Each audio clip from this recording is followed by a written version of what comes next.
Thank you very much. You can talk all you want about Russia, which was all a, fake news, fabricated deal to try and make up for the loss of the Democrats, and the press plays right into it. In fact, I saw a couple of the people that were supposedly involved with all of this. They know nothing about it. They weren't in Russia. They never made a phone call to Russia. They never received a phone call. It's all fake news. It's all fake news. I own nothing in Russia. I have no loans in Russia. I don't have any deals in Russia. President Putin called me up very nicely to congratulate me on the win of the election. He then called me up extremely nicely to congratulate me on the inauguration, which was terrific.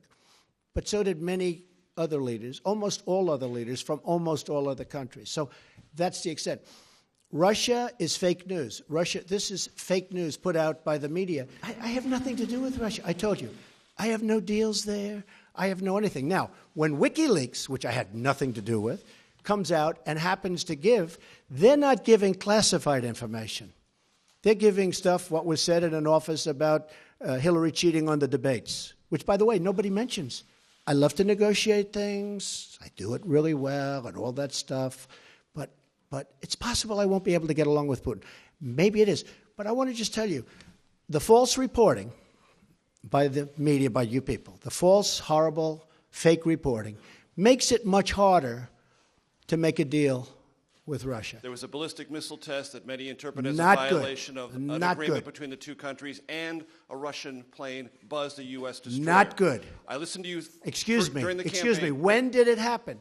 It happened when, if you were Putin right now, you would say, hey, we're back to the old games with the United States. There's no way Trump can ever do a deal with us, because the public, you have to understand, if I was just brutal on Russia right now, just brutal, people would say, you would say, oh, isn't that wonderful? But I know you well enough. Then you would say, oh, he was too tough. He shouldn't have done that. Look, I'm just all of the things, wait a minute, wait, excuse me just one second. All of those things that you mentioned are very recent, because probably Putin assumes that he's not going to be able to make a deal with me because it's politically not popular for me to make a deal. I want to do the right thing for the American people.